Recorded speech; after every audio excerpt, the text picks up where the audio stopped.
Department of Sociology and Anthropology, as well as the co-director for the Center for Family and Population. It is my great honor to welcome Professor Eric Thompson, who is my colleague, also in the Department of Sociology and Anthropology. Today, he is going to be speaking on masculinity, responsibility, and leadership in Muslim Southeast Asia.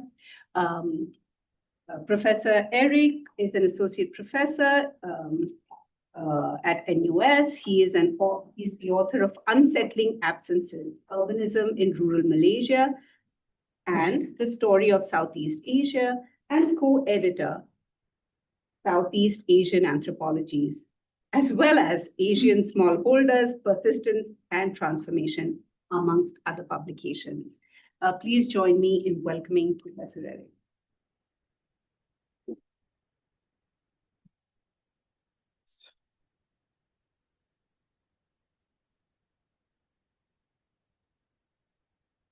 Great. Given the topic, I think I'll begin with Assalamu alaikum wa rahmatullahi wa barakatuh.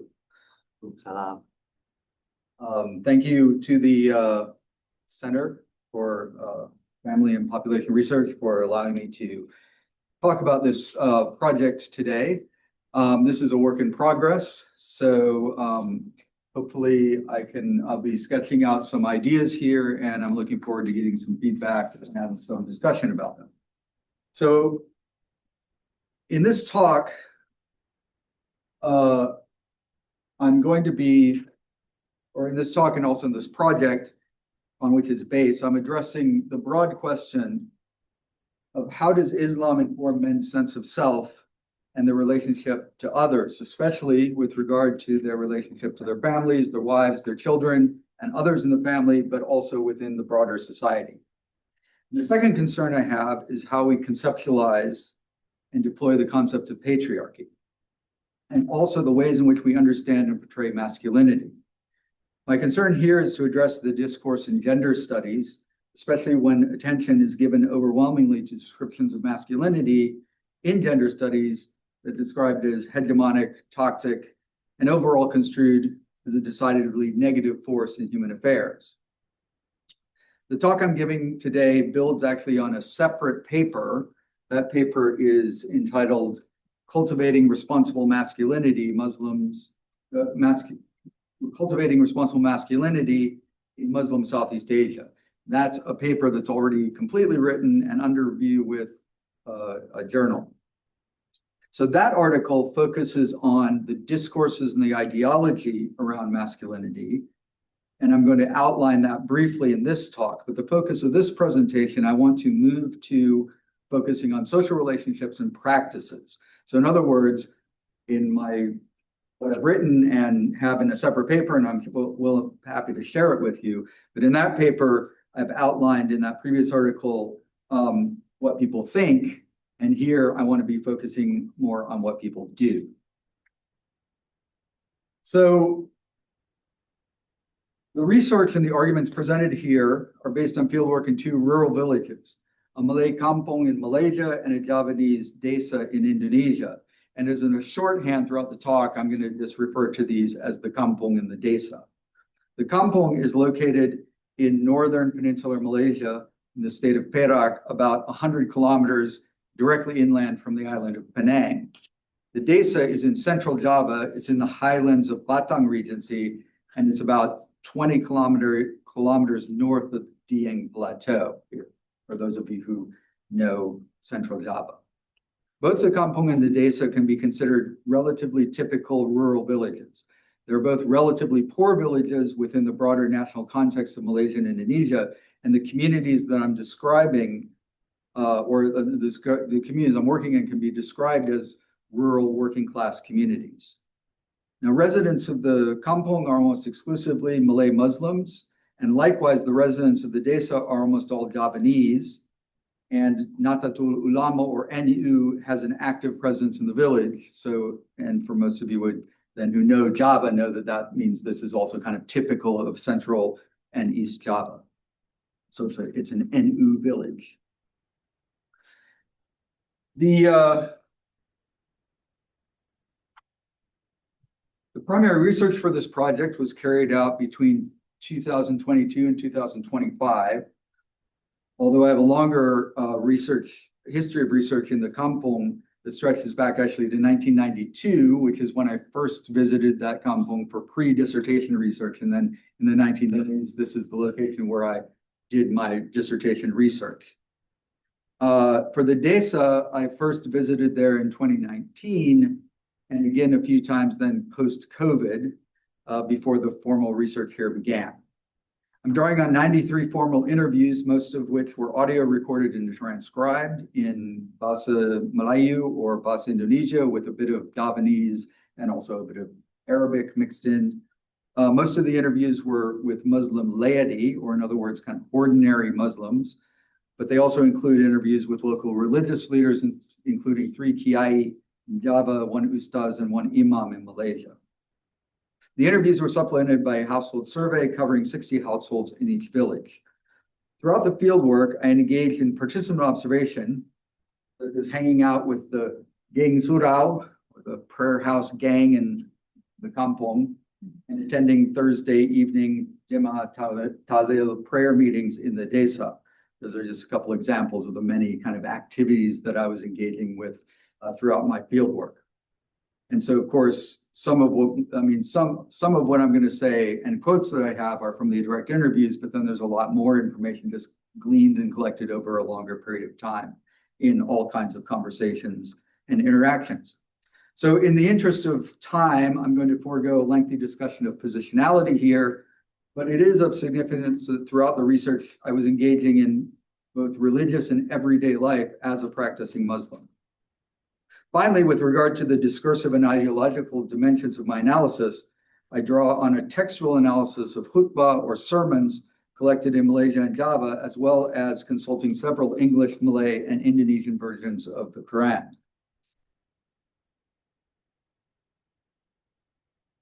So I'm going to, like I said, I'll begin by sort of sketching out some of the key points that I make in the other article that this is built on. So in Muslim societies, including those in Malaysia and Java, these societies are regularly described as patriarchal, including, if not especially, with regard to gender relations within the families. In a 2019 article, Rachel Ronaldo described Javanese Muslim scripts of femininity as centering on obedience, while Javanese Muslim scripts of masculinity center on authority, according to her.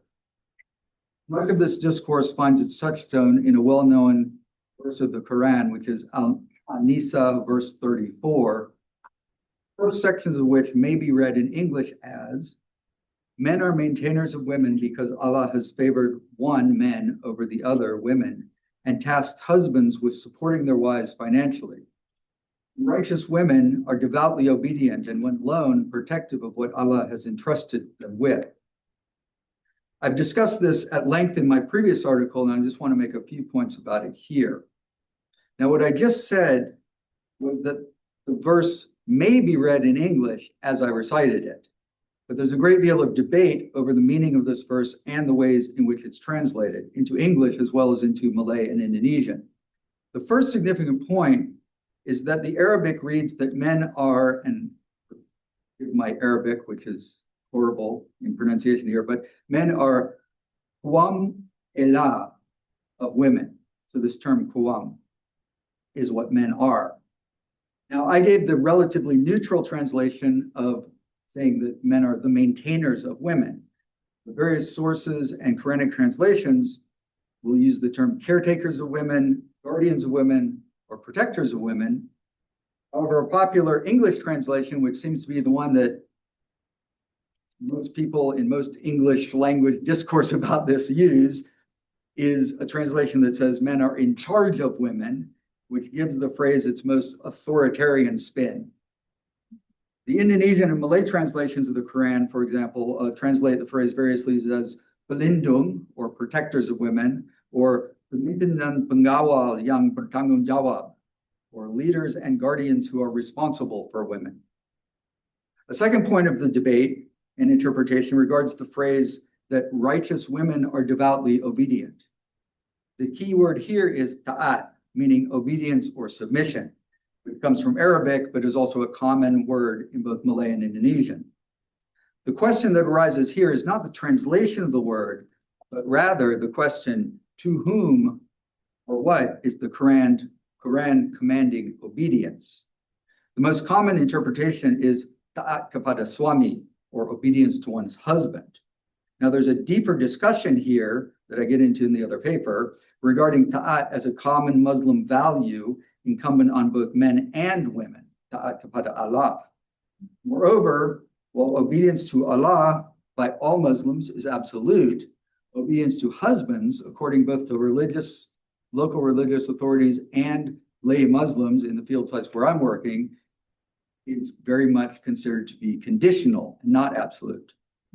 Now, that said, like Rosaldo, I found that women's scripts of femininity, that in women's scripts of femininity, so the way that women talk about how they think they should act in the world, those scripts of femininity, the concept of being ta'at or obedient to their husbands was definitely a primary and central value for women.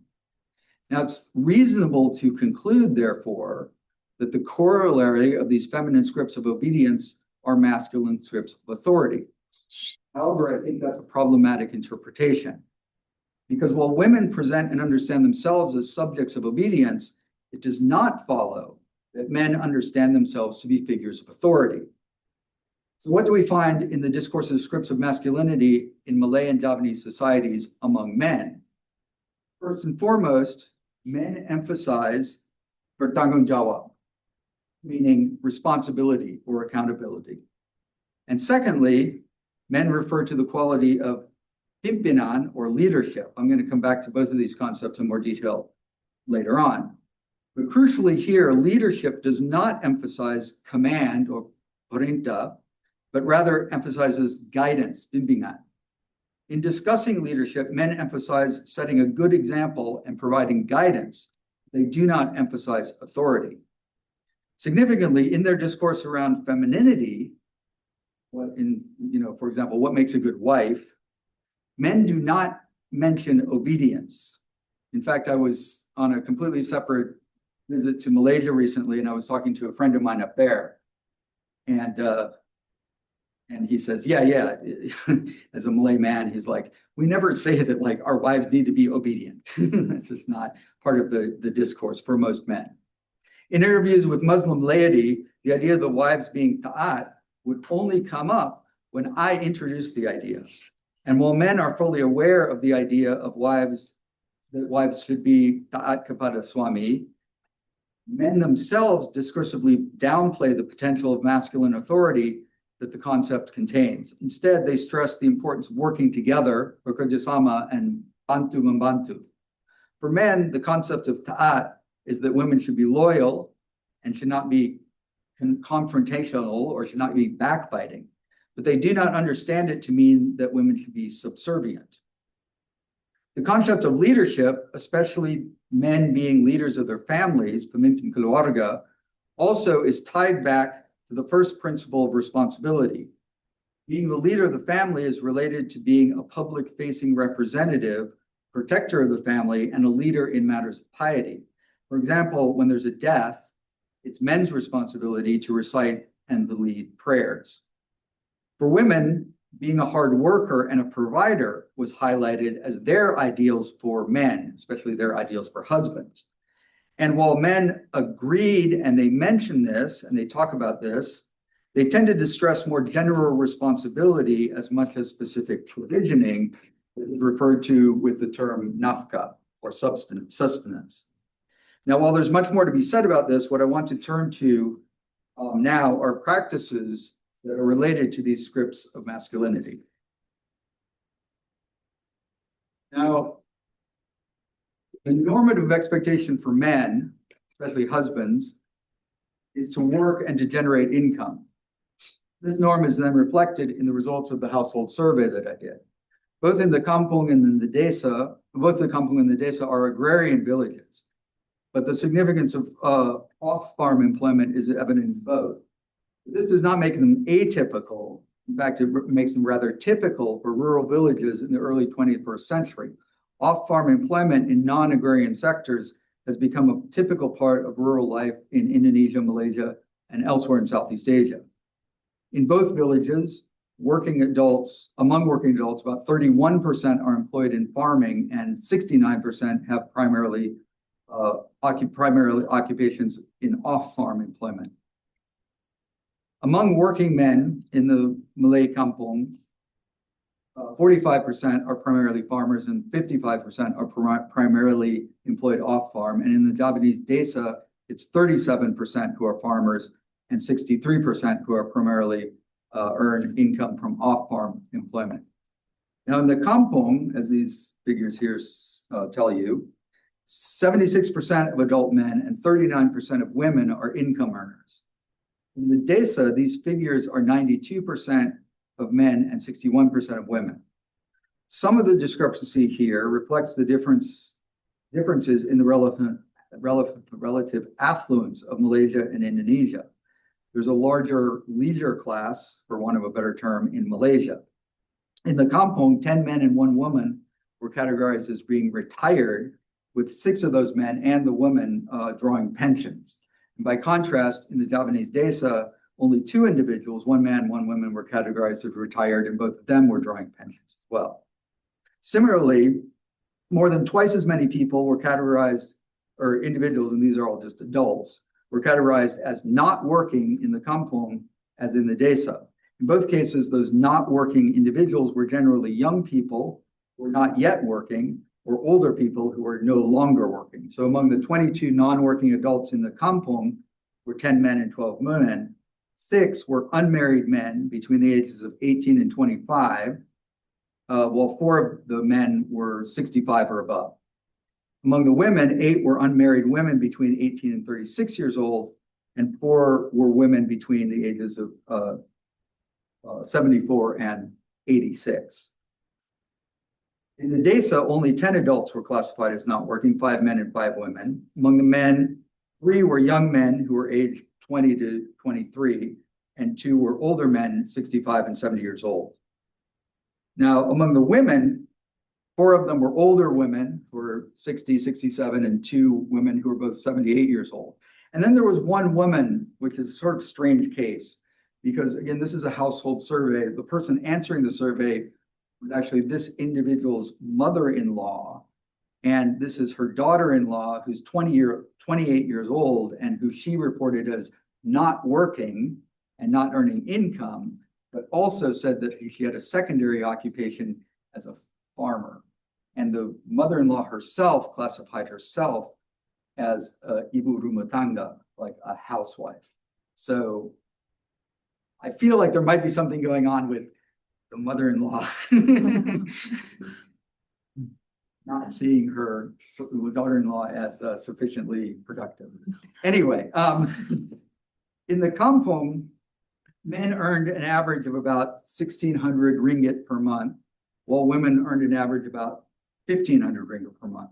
In the desa, working men earned an average salaries just under 2.4 million rupiah per month, whereas working women earned salaries of slightly over 1.2 million per month. Now, don't worry about what that translates into dollars or anything, but the point here is that whereas in Malaysia, working men were earning less than 10% on average than working women, in Indonesia, working men were earning nearly double that of working women.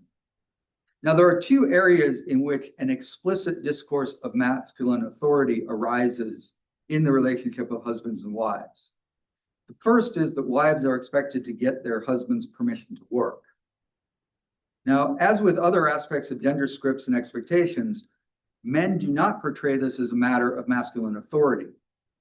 It's not an ability to tell their wives what to do, but rather they understand it and portray it as a part of their responsibility of protection toward their wives.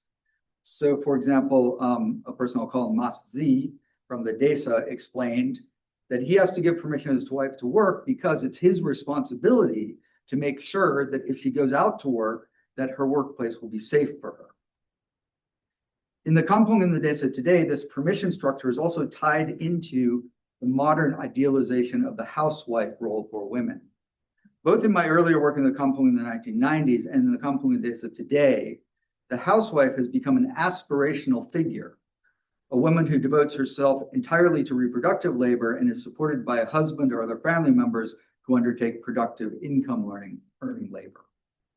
Now, with regard to their classification in the household survey, this ideal has been achieved by about 51% of adult women in the kampong and 33% in the desa. Although a number of these individuals were reported as earning income.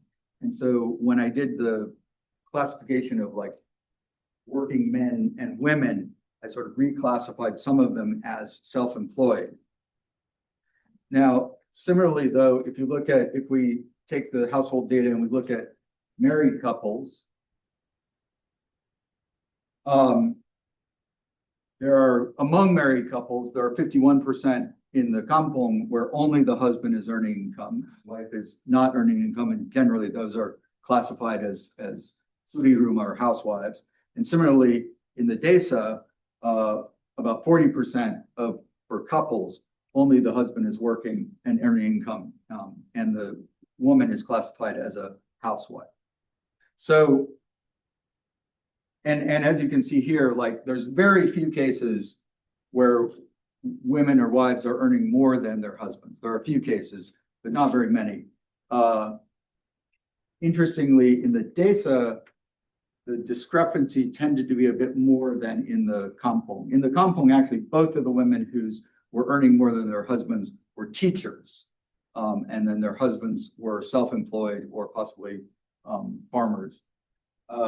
In the case of the three wives who earned more than their husbands in the desa, there tended to be like the gap between the wives who earned more in the kampong than the husbands was it was a small one. It was like one step in terms of the incomes that I measured, whereas for the other three in the desa were like a couple steps higher in their income earning than the husbands. Similarly, you see a difference in the kampong.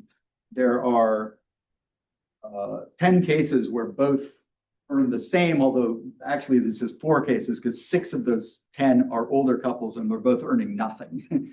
So, and then, but in the desa, there's 8 cases where they both earn the same, but most of those are both working and both earning the same amount of income. So overall, to sort of summarize what all of this is pointing to, is that there's an obligation for men, especially husbands and fathers, to engage in productive work and to generate income. Reproductive work is definitely considered sort of a primary responsibility of women, but it's also something that men are encouraged to help with, with the term, usually the term bantu membantu, right? To help out with the housework, to help out. And also that's reflected, as I talked about in my other article, it's reflected also in like sermons. The sermons in Malaysia that talk about marriage, talk about how husbands need to understand that their wives are also very often working and they really need to help out around the house. So this is also coming from the pulpit, so to speak, in the village, in the sermons that are given. So, and then finally, this housewife has become a kind of ideal. And it's an ideal both that women desire to embody and men are sort of expected or at least encouraged to provide for their wives. Right. So the next section I want to talk about related to this, of course, is the idea of provision and financing. So nafka is provisioning. The ideal that men and specifically husbands are expected to provide nafka for women, and specifically for their wives, is reflected in the various figures that I just outlined previously. While a wife devoted to reproductive work is an ideal housewife, there's no discursive equivalent of house husband, and there's also no evidence of any equivalent practice.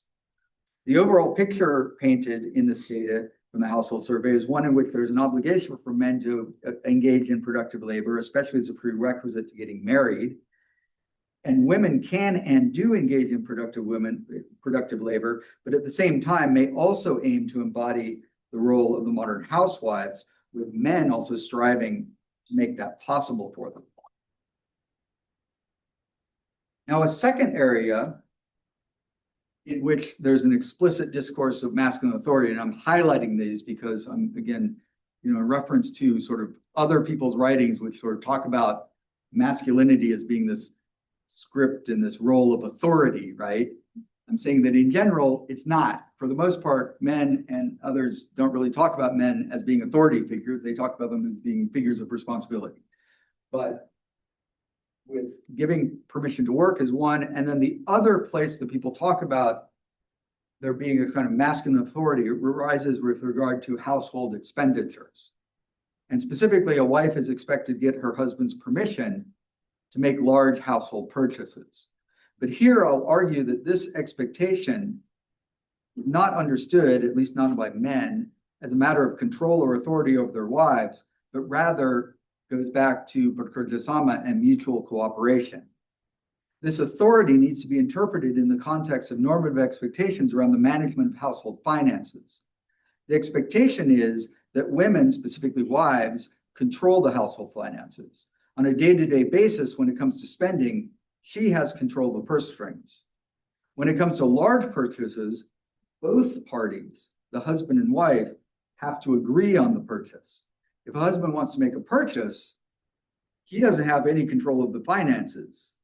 And so he has to come to his wife and with the idea and to get her agreement as well. So the representation you see, again, in some of the literature, this is represented as sort of a, men have authority over their wives because the women have to get permission to purchase big items. But the fact is, because the woman controls the finance, the man also has to get her permission to use the finances that she's controlling. So as, for example, Pak Shukri in the Kampung opined, husbands don't need to ask our wives if she has any money. We give her everything. We don't ask her to provide for us because we're Muslims. We have to remember that we are men who will provide for our wives and our children. In his words, my money is her money, but her money is also her money. In other words, everything that I make, I give over to her. Everything that she makes, she keeps for herself, right? And she just controls then all of the family finances. So his wife has total claim on his money, but he has no claim over her money, the money that she's earned or income that she's made. Now, this is a common discourse and a practice both in Malaysia and Indonesia, although the exact details of the exchange, negotiation, and management of the finances vary on a case-by-case basis. For example, Mas Amin in the Desa works as a teacher, says, for me, usually once a month, for example, when I get my salary, I give money to my wife for shopping and other things, and I leave it to her. I don't think about what I'm buying. The important thing is that when I want to shower, I have soap. If I want to eat, I have rice. And I also put aside some savings. So his practice suggests a little bit more partial rather than complete transfer of his earnings to his wife, and that he manages some portion of the savings himself. Both in the Kampung and the Desa, a common criticism of men is those who do not sufficiently hand over their income to their wives, especially when it is suspected that they're keeping back earnings to spend on themselves. So women likewise are expected to use their income to provide for their family and children, but through managing such income themselves and not by handing it over to their husbands. So the bottom line here is that men do not have a singular authority over household purchases. Rather, both they and their wives must agree on large purchases, while wives have singular authority when it comes to everyday budgeting. So the next, I want to talk about pimpinan or leadership. And here I'm going to move away from the sort of scripted comments I had. But as I mentioned before, leadership or pimpinan or pimpin keluarga being the leader of the family are part of the scripts of masculinity. Again, this is something that I find in the English language Anglophone scholarship on gender relationships in Indonesia and Malaysia. This is again interpreted in terms of authority, leadership as authority. But as I mentioned, when men themselves talk about this, they talk about it more as a responsibility that they have, and also is regularly talked about in the terms of guidance. You provide guidance, you provide leadership, and you also kind of set an example for your family. But they rarely, very rarely talk about it in terms of giving their wives commands, which is memerintah in Malay and Indonesia. So it's bimbingan, guidance rather than perintah. So some of this comes in the form of like protecting the family, so both financially and physically. So again, if you go back to the finance part of it, part of the idea of women having to get the permission of their husbands has to do with the idea that women should not be just going out and spending haphazardly, the family's money on big expensive things, right? So there's a sort of protective role that comes in. And then it's also a matter of leadership and responsibility in terms of public piety.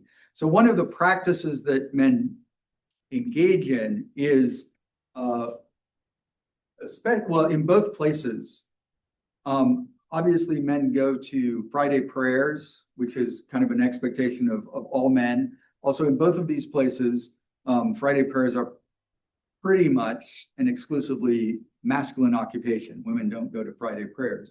But then men are also going to all kinds of other prayers, all kinds of other religious activities, such as this is a picture up here of the Jemaah Tahlil, which is in Chandirejo, or in the Desa. Every Thursday evening, there's a prayer meeting, and this happens sort of in the local neighborhood. And so the men go to that, and then go to a number of other kinds of activities. And all of these are seen as a matter of public piety, where the men are doing these practices not only for themselves, but to themselves be a representative for their family. So they're taking these steps to provide a kind of leadership and a public-facing sort of representation for their family in these matters of piety. So, for example, one of the people I quote says, regarding social and legal obligations, the husband is the one who plays the biggest role. For example, if there's a social activity in the neighborhood, the husband is the one who goes. Similarly, in talking to Kiai, Kiai are interesting. The discourse of the Kiai, you talk more about women's obligation to be ta'at, right? So the Kiai talk about that. Ordinary Muslim men tend to not talk about it. But, for example, Kiai says, responsibility falls not only on husbands, but women who are also leaders. They are leaders within the household.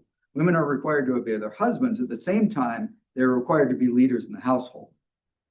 But for a wife, it's asked, what did you do to raise your children, and to what extent were you obedient to your husband? That's what asked. But she is not obliged to provide for and to lead her husband.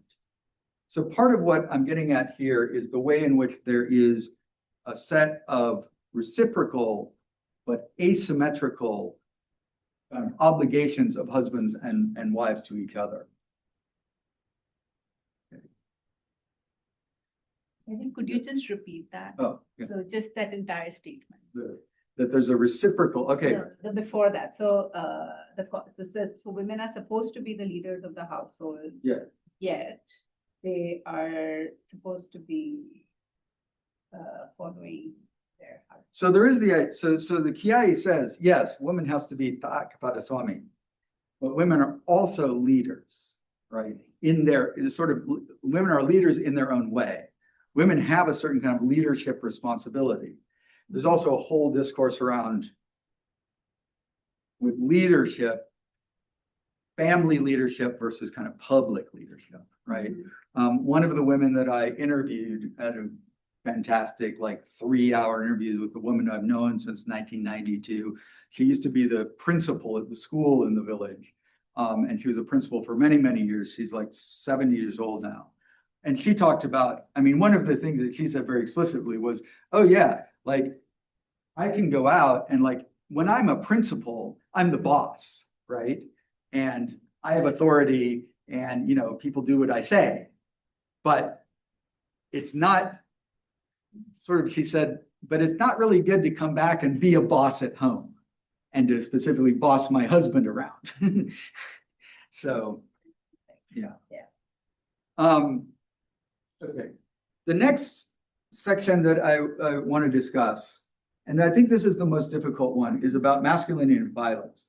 And the reason that I think it's important to discuss this, also, by the way, what time? I'm so wrapped up in the lecture. Yeah, it's 11:40, but could you Okay. just go on for like Okay. 10, 15?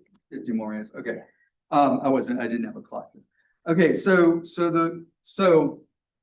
discussing masculinity and violence. The reason for this is that one of the things that I found is that the literature about masculinity,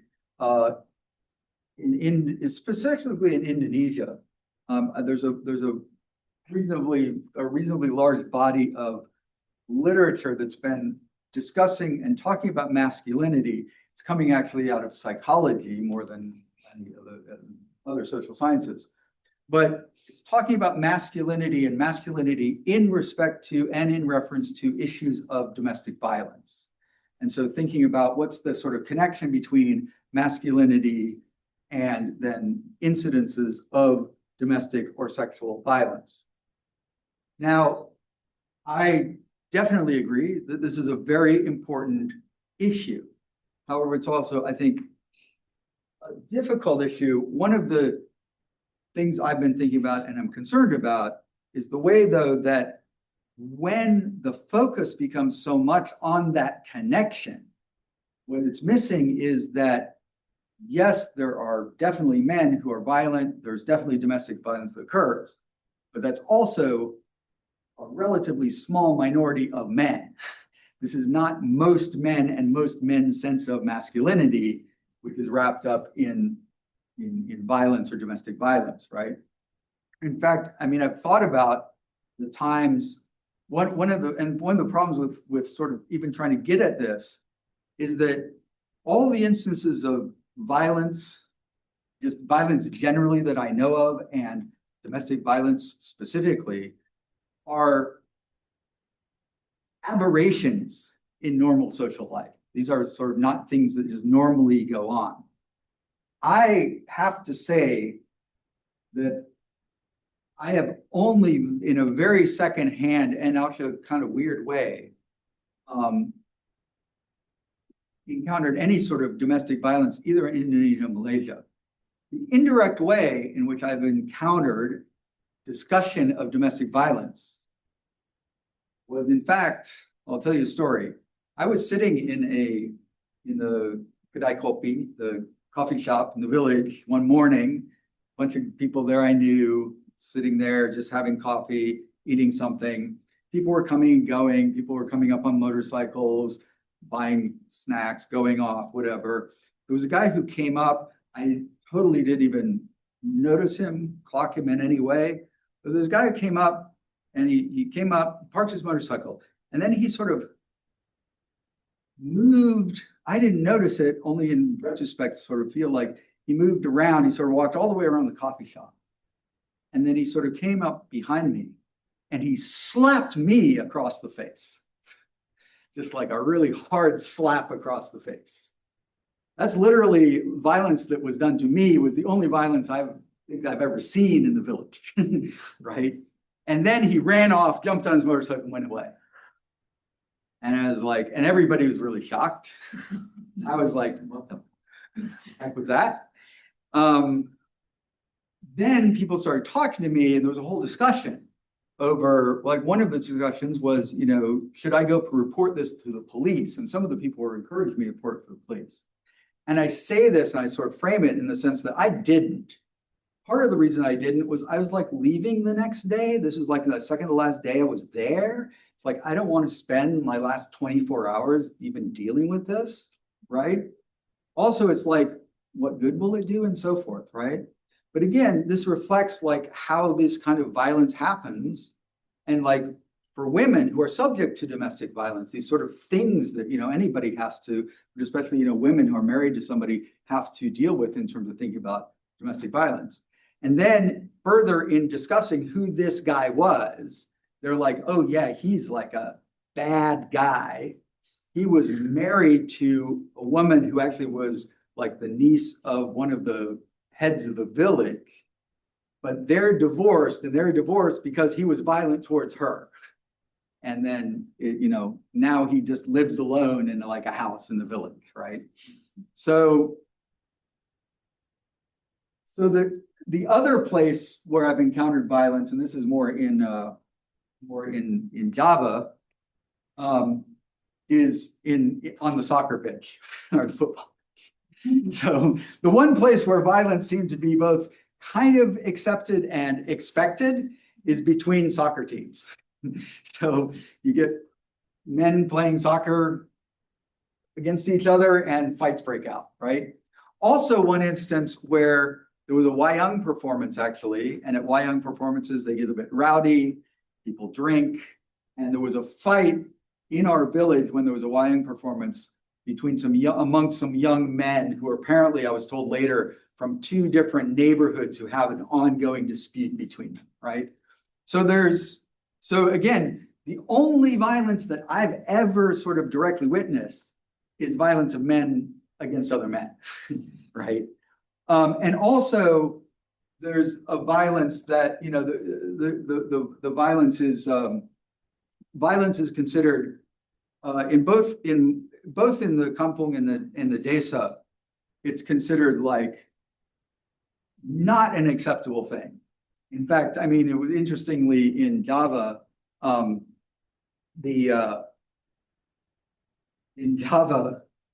of the discourse around it, when I've asked about, is there domestic violence, people deny it. That doesn't mean that I believe that it's completely absent. I don't believe it's absent, but it's certainly something that people don't talk about, that people sort of suppress discussion of. And and then some of the discourse is very ethnocentric, because they'll say like, oh, no, we're Javanese, and we're some of the outer islands, which are much more violent. So in any case, the point here is that certainly violence and aggression are not part of these masculine scripts, right? At least, especially the ones coming from a sort of Islamic perspective.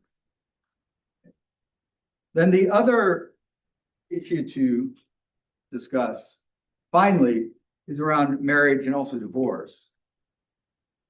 In that, I started out talking about one of the phrases that's one of the most phrases from the Quran, from the Surah An-Nisa, which is a kind of keystone phrase in terms of gender relationships and this idea of asymmetric responsibilities of men and women towards each other, right?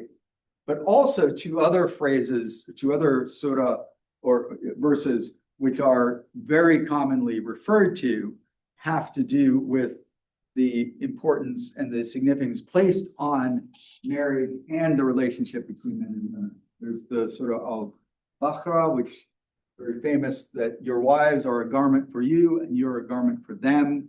And then a garment is understood metaphorically as a source of comfort and protection, right? And similarly, the Surah Al-Rum, which is quoted in the sermons that are specifically about marriage that I have in my collection, they both quote this Surah Al-Rum, which says, one of his signs is created for your spouses from among yourselves so that you may find comfort in them, and he's placed between you compassion and mercy. Surely these are signs for people to reflect. So the point here is that the emphasis of the discourse and also the practices related to this discourse in all of these cases are very much focused on the idea of engendering cooperation and overcoming conflict. And here's a place where I think there's a kind of divergence between the Islamic discourse and then what you find in the gender studies discourse. The gender studies discourse is, I think, very grounded in a kind of liberal, rights-based ideology and a focus on sort of the family as a site of conflict. And then the site of conflict, very much an issue of, trying to make sure on an individual basis that everybody's rights are respected, especially women's rights are respected, right? But it sort of sets up a kind of antagonistic relationship amongst people in the family and between men and women. Now, all of the discourse in the kampung, in the desa, recognize conflict as a part of family relationships, human relationships. The emphasis is not on individual rights-based discourse, but rather a kind of pro-social set of ethics of how to overcome this. And also, I would say, if you look at, even relationship to sort of the discourse that's developed in Anglophone discourse, that has moved from sort of a focus on equality to a focus on equity, I would say that the discourse in the desa and in the kampung is very much a focus on equity, right? Again, interestingly, the Quran says that men are favored over women. And also, I can show you many, many quotes from feminist discourse saying that men are favored over women, that this is a common human phenomenon, right? And so the difference, though, becomes in how one approaches overcoming that inequity that sort of exists within human society. So I'll kind of wrap up here with some thoughts, and then hopefully we can have some discussion on this. So as I said, like this term patriarchal has an interesting history and so forth. It's become actually much more commonly used, I think, over the last 10 years or so in terms of analysis and so forth. And Javanese Malay society and Muslim society specifically is often portrayed as patriarchal. I would argue, based on my research, that if we're going to use a Greco-Roman term to describe these societies, and I'm not sure we want to, but if we are, the better Greco-Roman term to use would be patridiontic rather than patriarchal, which is from deontology, which is a focus of an ethic of responsibility or duty, rather than an ethic of, or rather than a focus on authority or rule. And as I've already mentioned, I think that there's a clash here too between Muslim and liberal ethics, and that much of the gender studies scholarship is analyzing all of this very much through a lens of liberal ethics. The Muslim ethics are quite a different terrain of gender relationships. Like I said, they focus more on an issue of equity, and especially this comes from men's responsibility towards women because of the recognition that men are favored. Why are men favored? Well, you say sort of simplistic things like, and I think they're simplistic, but they're somewhat true.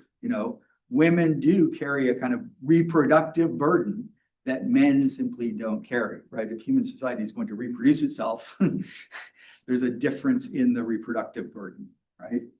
And that the Muslim ethics in the villages, the places where I've studied, focus on cooperation rather than conflict. And through all of this, my interest is sort of seeking these norms of positive Muslim masculinity. So I'll stop there and hope we can have this. Thank you. Thank you so much, Eric. Fascinating talk. Now the floor is open for questions.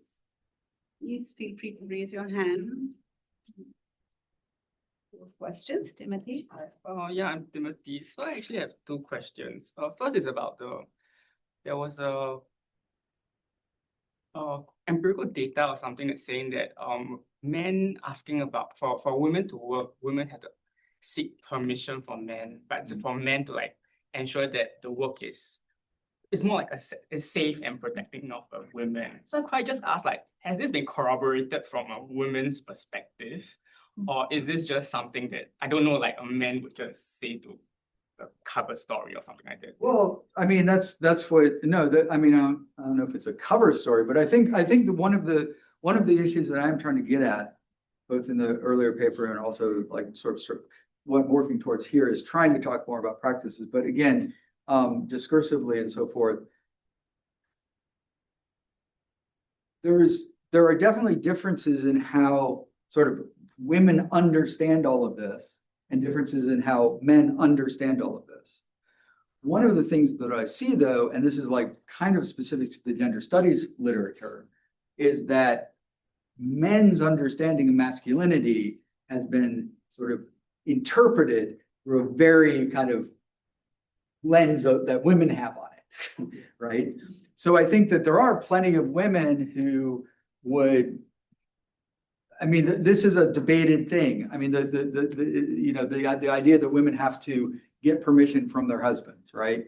And I'm sure I haven't really, okay, so one thing is my data, my interviews are much more with men than with women. I mean, I have interviewed women and I have some perspectives of women, but not sort of as many as Rich.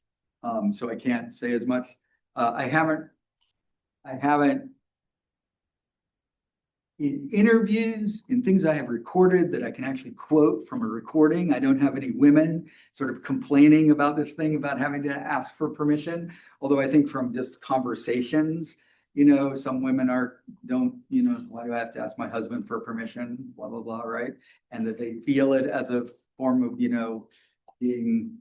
having to be subservient or obedient in ways that like asking too much or something, and that their husband shouldn't necessarily.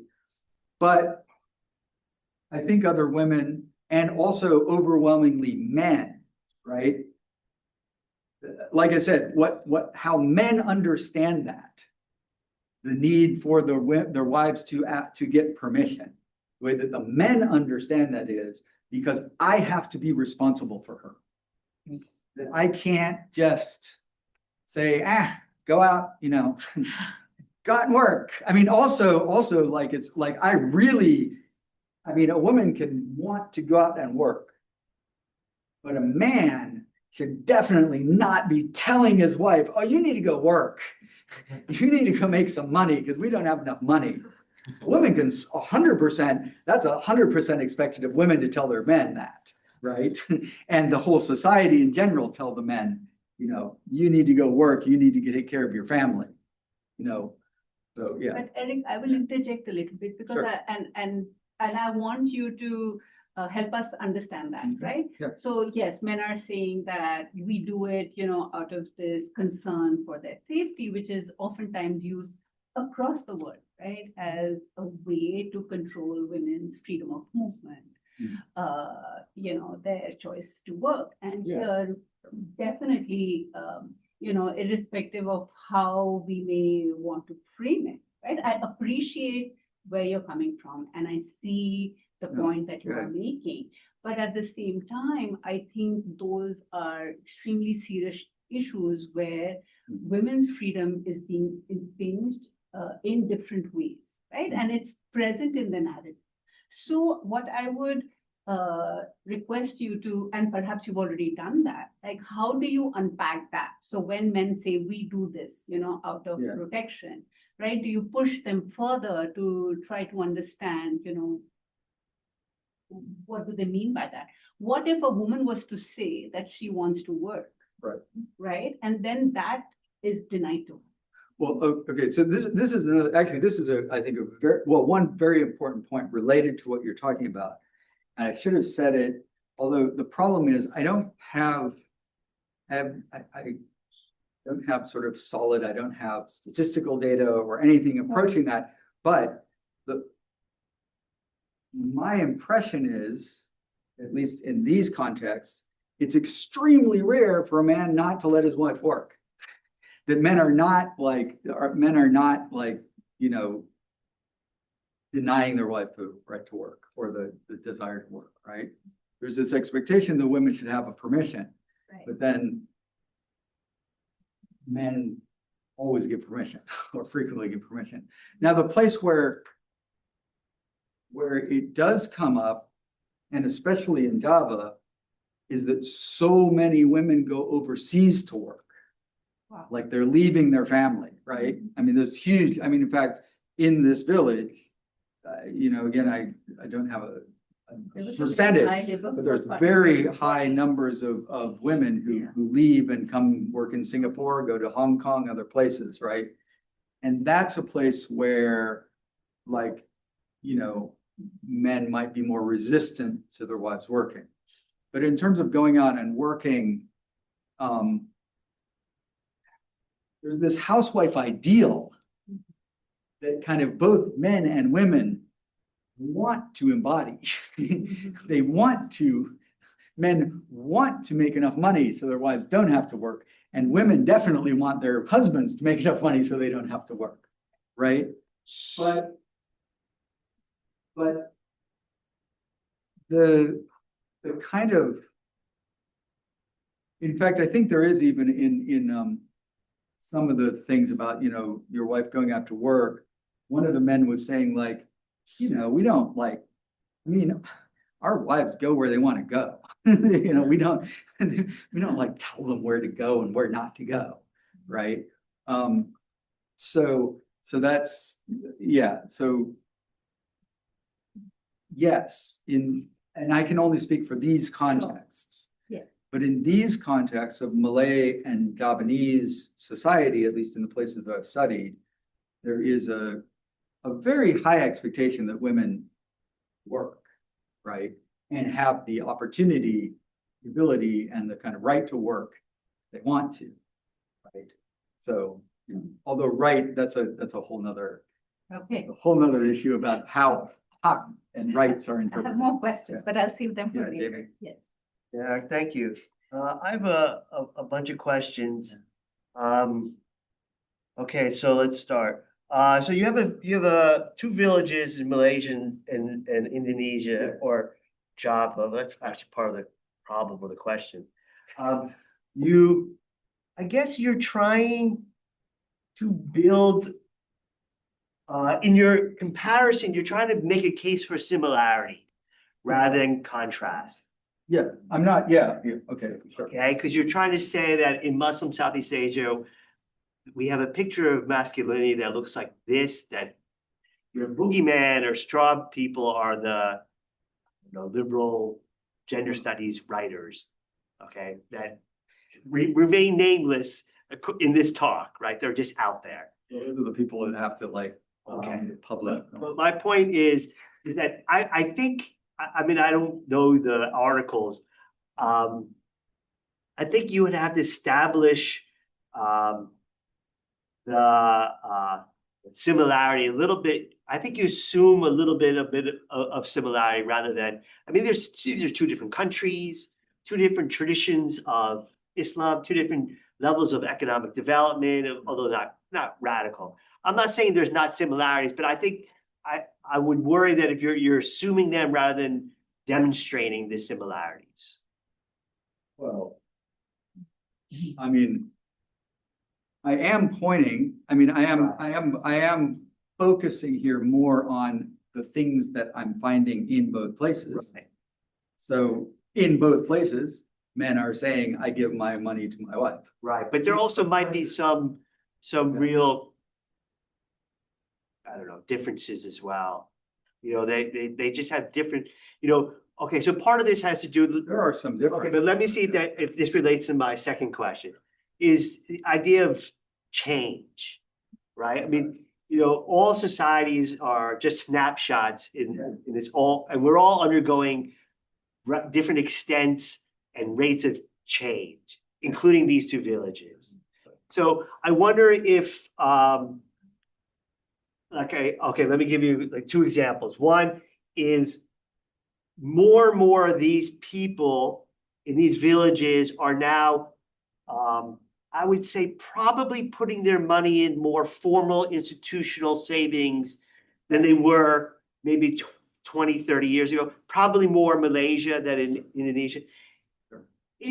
Is the relationship between a husband and wife and the traditional norms of how they share and how they spend being changed by formal banking, and not just formal banking, but having access to e-money? Yeah. Right? Because like now it's just, before he's like, okay, just give me the money. You come home, you just take the cash.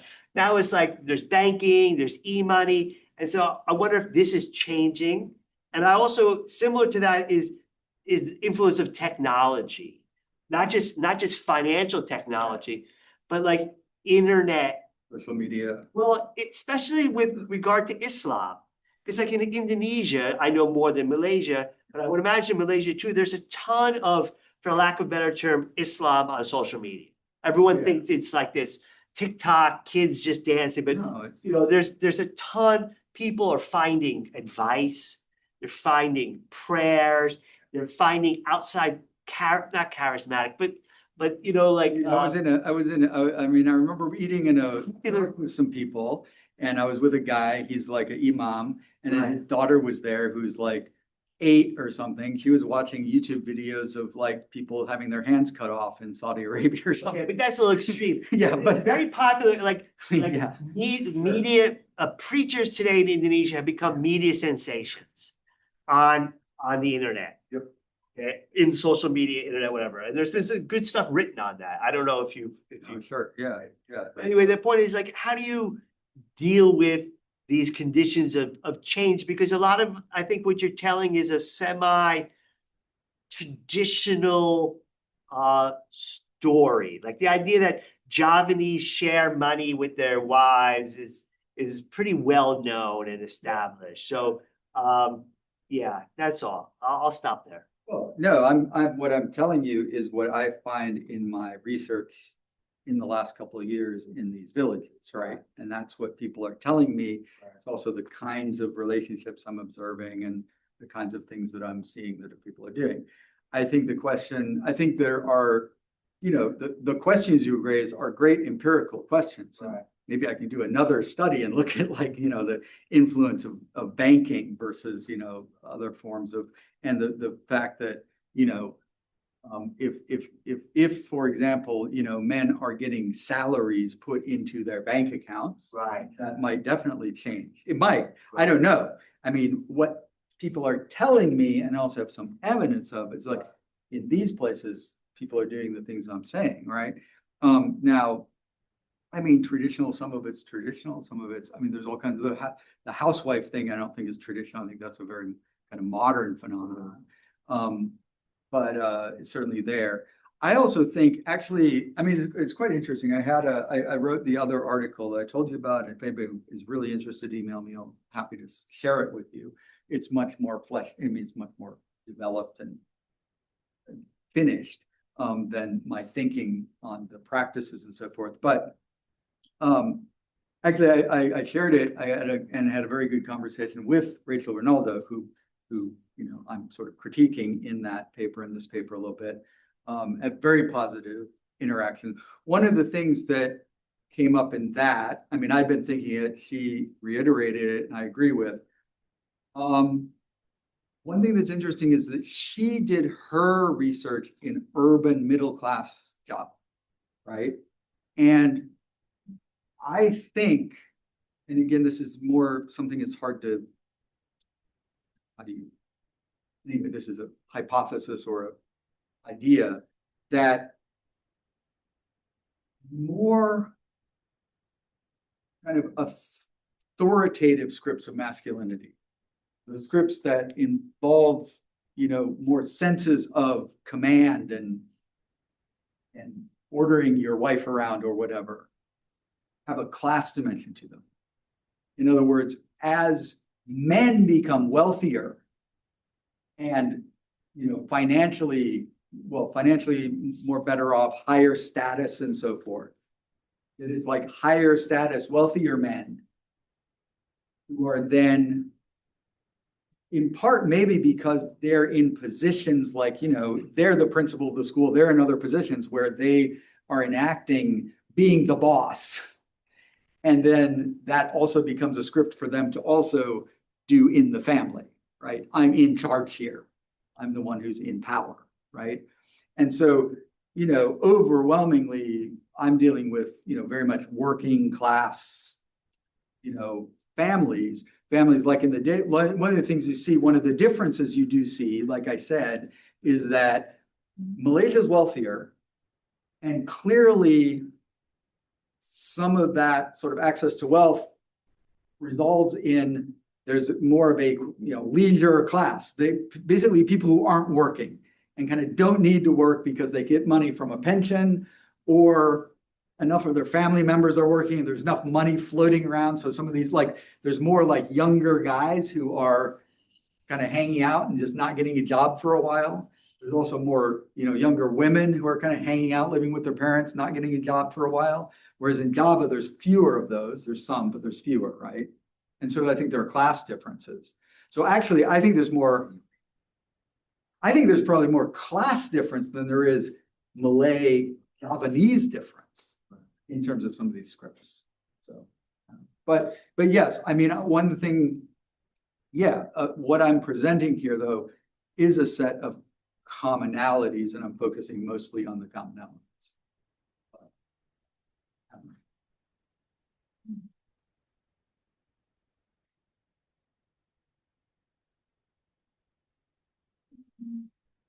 Thank you so much for your sharing your insight. It's very interesting.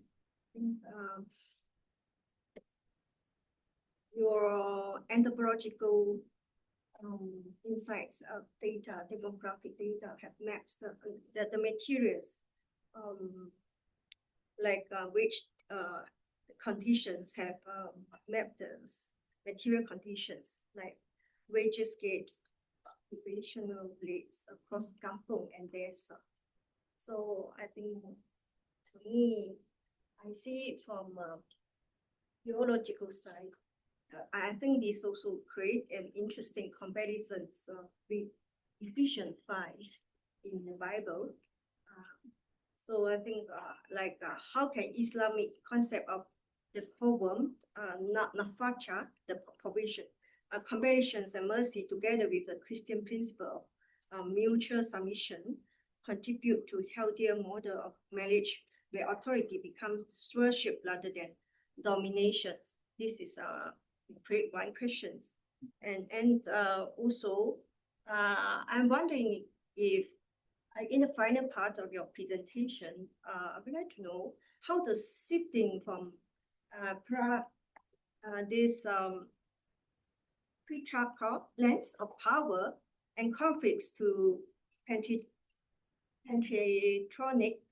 frameworks of moral duty and equality change our understanding of new leadership, the Queen Wam and the Bimbingan, Bimbingan mentioned, the female participant, the woman autonomy, and also marital well-being among Southeast Asian Muslims.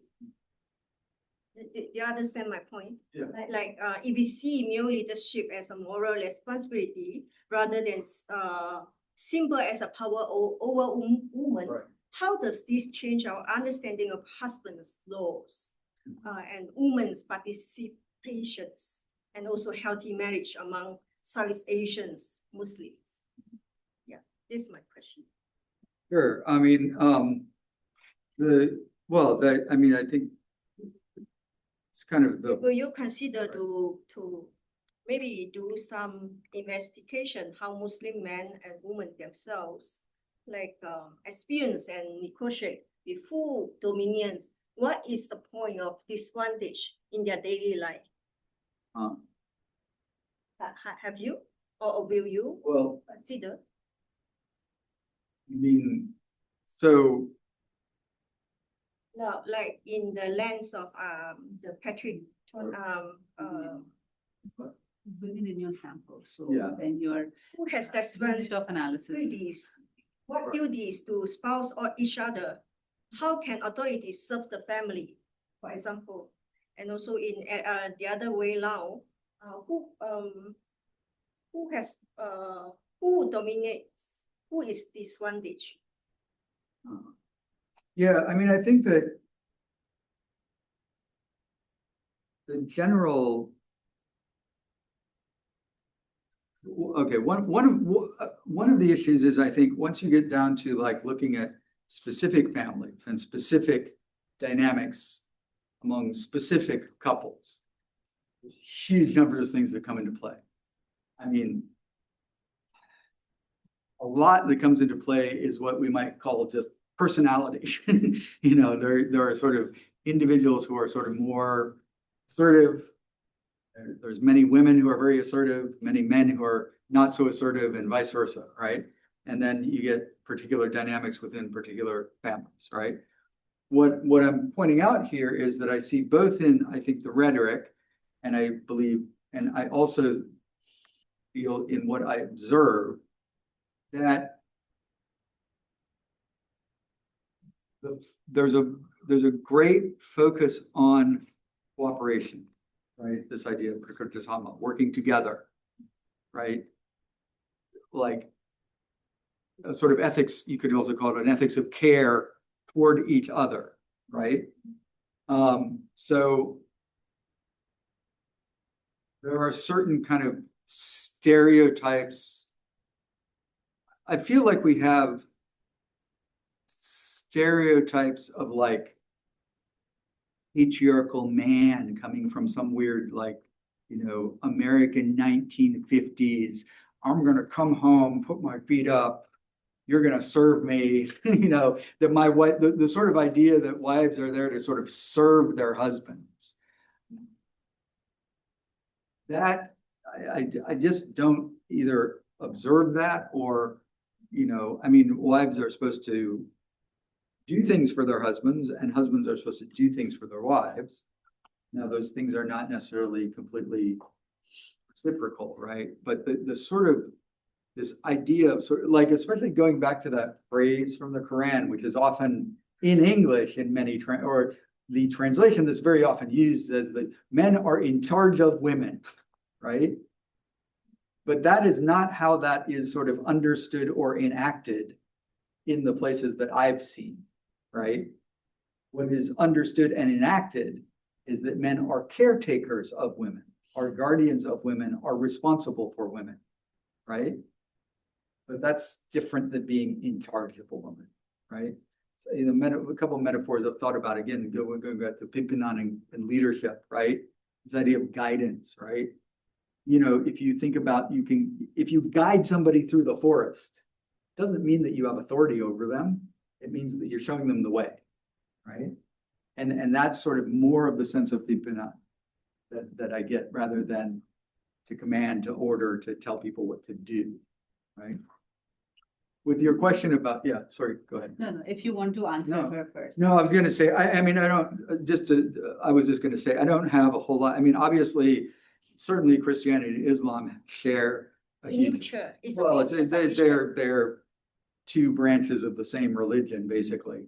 So there's a huge overlap, but then I'm sure that you can find in Buddhism, in Hinduism, in all kinds of traditions, everyone has their own sort of unique thing. I just say, I don't have anything to say about Christianity. I don't, in this regard. So I'm not doing a comparative project, but yeah. Okay, we have time for 2 additional questions. So I see Timothy has one. Do we have other questions here? Yes, Timothy. I'm actually asking question more of asking for advice as a graduate student in research. Okay. So like my understanding is that when I do think about like some literature in the past when characterizing Malaysia and Indonesia, Muslims within these areas, some say that they are patriarchal society, some say they are not really patriarchal society, some say they are mixed, and then they're saying that there is adat and traditions involved that would influence how you see whether or not it's a patriarchal society.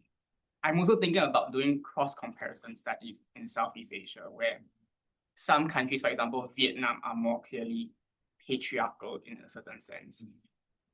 So how would you consider, I'm just wondering, like, expert opinion on how would you consider Malaysia and Indonesia, particularly the Malay Muslim groups, like to what extent they are, like when I'm doing cross-comparison studies, would the label a patriarchal society be ascribed to it, or should some other label be used for this? I mean, I think it's ideally, as far as you can, I think just get away from labels. I mean, sometimes you need those to just communicate, right?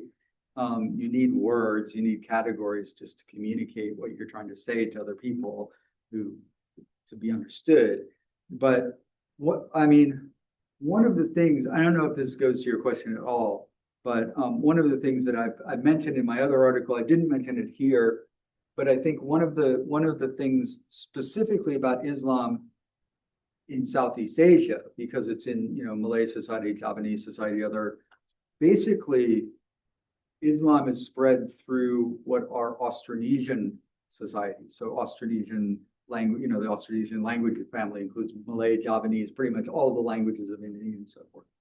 And one thing that's fairly well known is that the language, that Austronesian cultures tended to be either bilateral kinship cultures or in many cases matrilineal kinship cultures, right?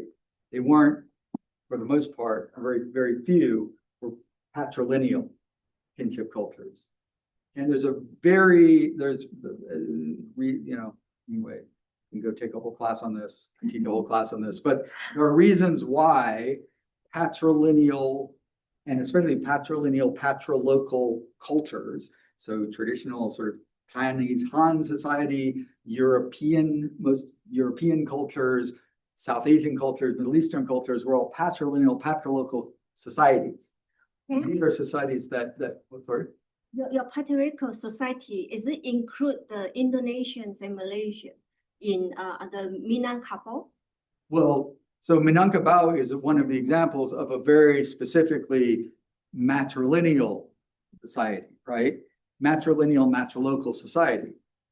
Patrilineal, patrilocal societies tend to produce patriarchy because they fundamentally cut women off from their natal families, make them go live with their husband's family, and then conceptualize women basically as a vessel to just keep the patriline going, right?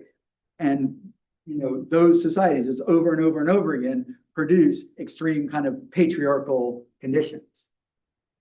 Matrilineal societies don't actually produce matriarchal conditions, but they tend to produce, I will argue fairly strongly, they tend to produce fairly gender egalitarian conditions. Because on the one hand, because in those societies, women have support through the land that they inherit, through the networks of their family that they get to maintain from the time they're born all the way until they die, right? And that those balance out the same thing the Quran is talking about, that our sort of human social reproductive biology puts this burden on women that men don't have, right? Does And Quran explicitly say that? What's that? That it is because so. No, I mean, men it just- favored over with. So this is an important distinction, Eric, What? in my mind, Yeah, right? so So you have to, Well- because I do not know the Quran, and I. no, I'm just saying, there's a phrase that just says that in that particular passage Right. says that men, the passage, yes, all it says is that men are the caretakers of women because men have been favored over women and they provide for them. Why are they favored over women? What's the favoritism? Now there, I'm saying like an interpretation, it goes outside of the Quran, but it's one of and again, feminists say that, across societies, there's a quote I use like from Cynthia Enloe, who was the president of the American Sociological Society. She sort of has an article where she has a very nice quote to use that says, across all societies, men everywhere are favored. In some kinds, they're favored by a lot, and in other cases, they're favored by a little, but in every society, they're favored. they're So- privileged. Right. Yeah. Thank you for bringing that out, right? So for Quran to say that, Mhm. and for an ASA president to say that, right? Yeah, yeah. Two very, very different,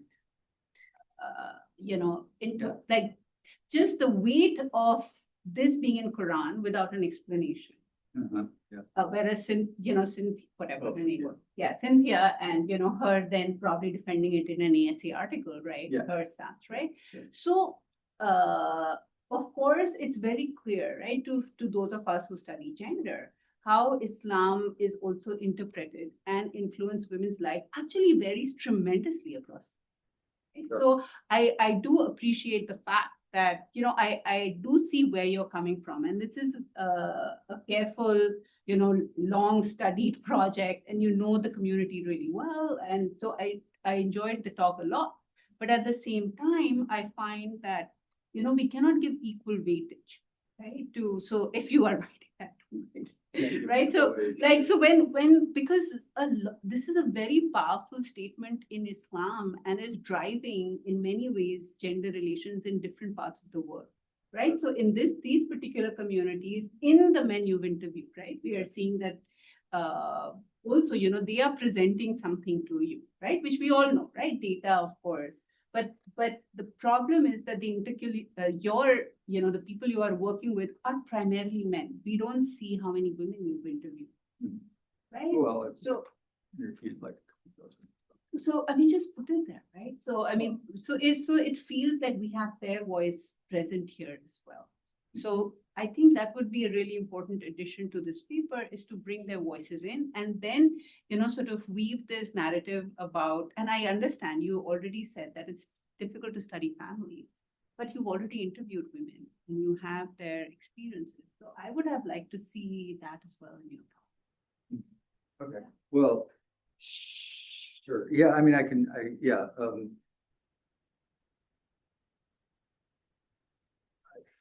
Okay. Anyway, I don't think that women are absent from everything that I've said, but the focus is on more on like men's understanding masculinity, right? Yeah, I have not read the paper. It's an interesting.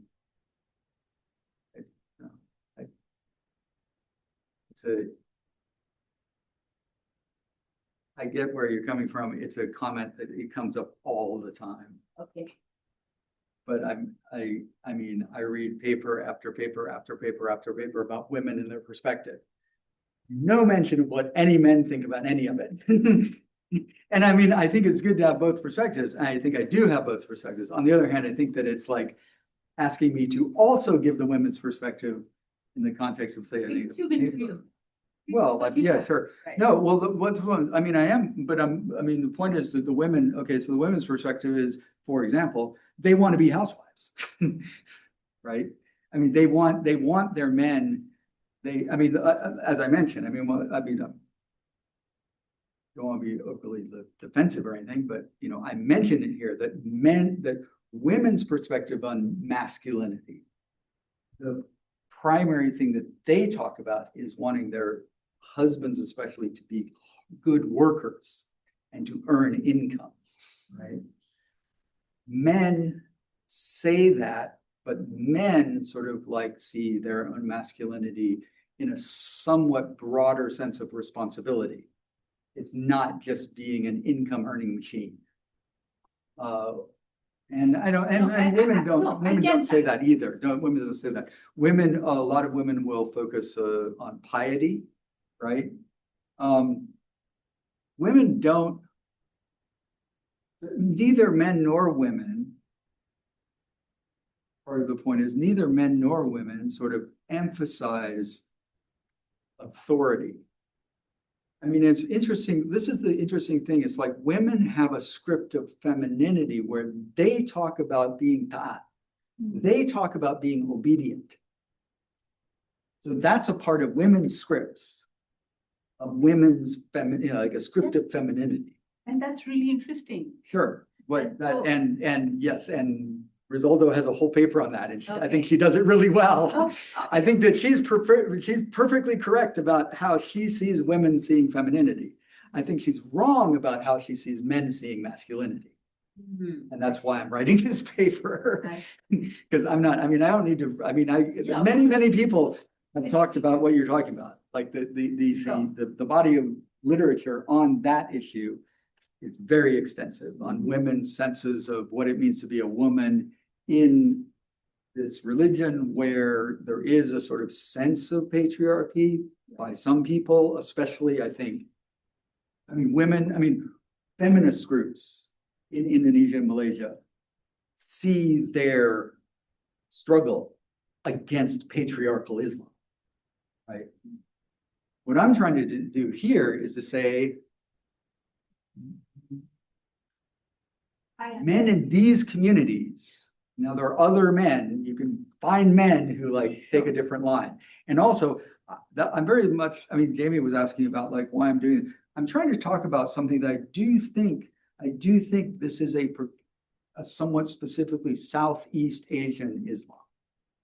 And I think it's different than Arab Islam, and I think it's different than Indian Islam, and I think it's different than other Absolutely. Islams.